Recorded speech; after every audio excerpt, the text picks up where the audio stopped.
Pernahkah kamu duduk di toilet kantor, mengunci pintu rapat-rapat, hanya untuk menangis diam-diam agar tidak ada yang melihat betapa hancurnya kamu hari ini? Bukan karena kerjanya yang susah, tapi karena atasan dan rekan kerja yang terus-menerus membuatmu merasa tidak berharga. Jika iya, video ini adalah pelukan sekaligus tamparan yang sedang kamu cari. Hari ini, kita akan bahas tuntas cara tetap waras di lingkungan kerja yang toksik. Solusi konkretnya, kita akan membedah strategi dikotomi kendali dari buku Filosofi Teras, sebuah cara nyata untuk mematikan tombol stresmu detik ini juga. Sehingga apapun drama dan racun di kantormu besok pagi, kamu tetap bisa pulang dengan senyum dan hati yang utuh.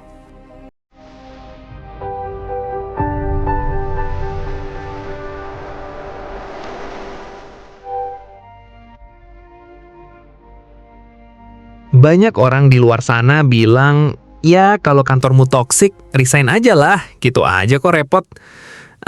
Seandainya hidup semudah kata mereka di Twitter atau TikTok ya kan? Realitanya kita yang ada di usia 25, 30, atau mendekati 40 tahun ini, tahu betul bahwa resign bukan pilihan yang bisa diambil dalam semalam.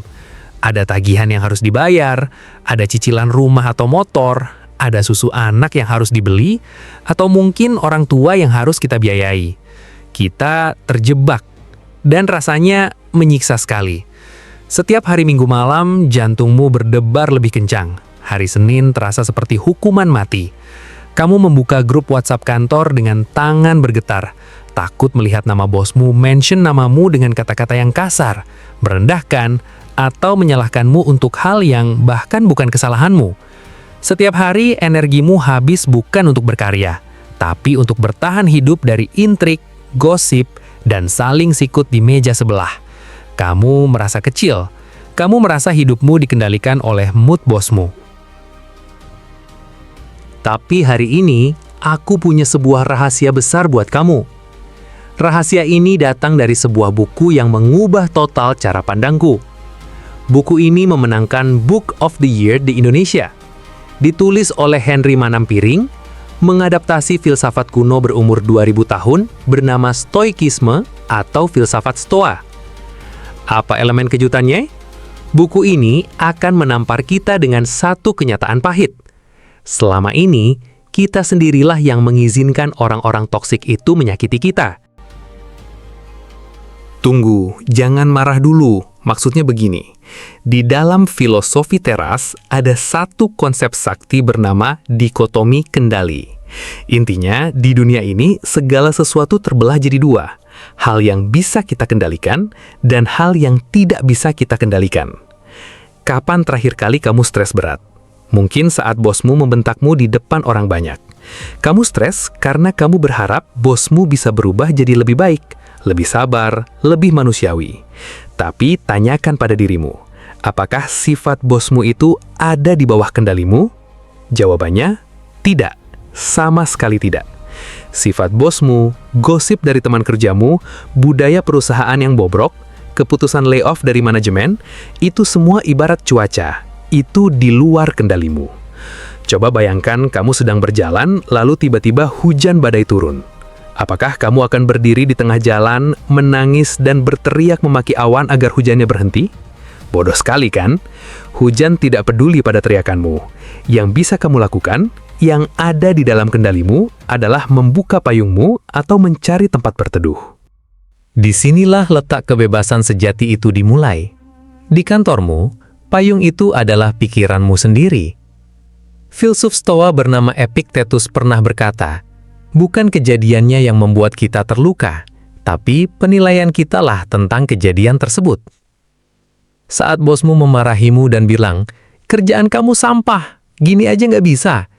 Kalimat itu, secara fisik, hanyalah gelombang suara yang keluar dari mulutnya dan masuk ke telingamu. Hanya gelombang suara. Gelombang suara tidak bisa membuatmu menangis. Yang membuatmu menangis di toilet tadi adalah cerita yang kamu karang sendiri di kepalamu setelah mendengar suara itu. Kamu membatin, iya, aku memang bodoh, aku nggak pantas di sini, masa depanku hancur. Boom, disitulah kamu terluka, bukan karena omongannya, tapi karena persetujuanmu terhadap omongannya. Mulai besok pagi, cabut izin tersebut. Kalau ada rekan kerja yang merendahkanmu, lihat dia bukan sebagai monster yang menakutkan. Lihat dia dengan kacamata stoik. Dia hanyalah manusia yang tidak bisa mengendalikan emosinya sendiri. Betapa menyedihkannya dia. Dia butuh merendahkan orang lain hanya untuk merasa dirinya berkuasa. Kenapa kamu harus menyerahkan kunci kebahagiaanmu ke tangan orang yang bahkan tidak bisa mengurus mentalnya sendiri? Harga dirimu, nilai hidupmu, mimpimu, itu sepenuhnya 100% ada di dalam kendalimu. Tidak ada satupun bos toksik di dunia ini yang bisa menyentuh harga dirimu kecuali kamu memberikannya secara sukarela. Lalu, bagaimana praktiknya saat besok kamu masuk kantor? Di buku ini ada metode yang sangat indah. Namanya STAR. Stop, Think and Assess, Respond. Aku mau kamu membayangkan skenario ini. Besok, kamu sedang duduk di mejamu. Tiba-tiba, rekan kerjamu menghampiri dan memberikan komentar nyinyir, menyalahkanmu atas proyek yang telat. Dadamu mulai panas. Air matamu hampir berkumpul di pelupuk mata. Terapkan STAR. S. Stop. Berhenti. Jangan bereaksi. Jangan membalas. Diam selama 3 detik. Tarik nafas panjang. T dan A.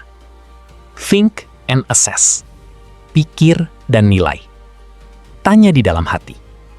Apakah omongannya ini di bawah kendaliku? Tidak. Apakah ucapannya fakta objektif atau cuma opininya saja? Cuma opini. R. Respon. Balaslah dengan rasional. Tanpa nada tinggi, tanpa air mata. Cukup katakan, "Oke, terima kasih masukannya. Bagian mana yang menurutmu salah, biar aku perbaiki. Kalau tidak ada data spesifiknya, aku akan kembali bekerja."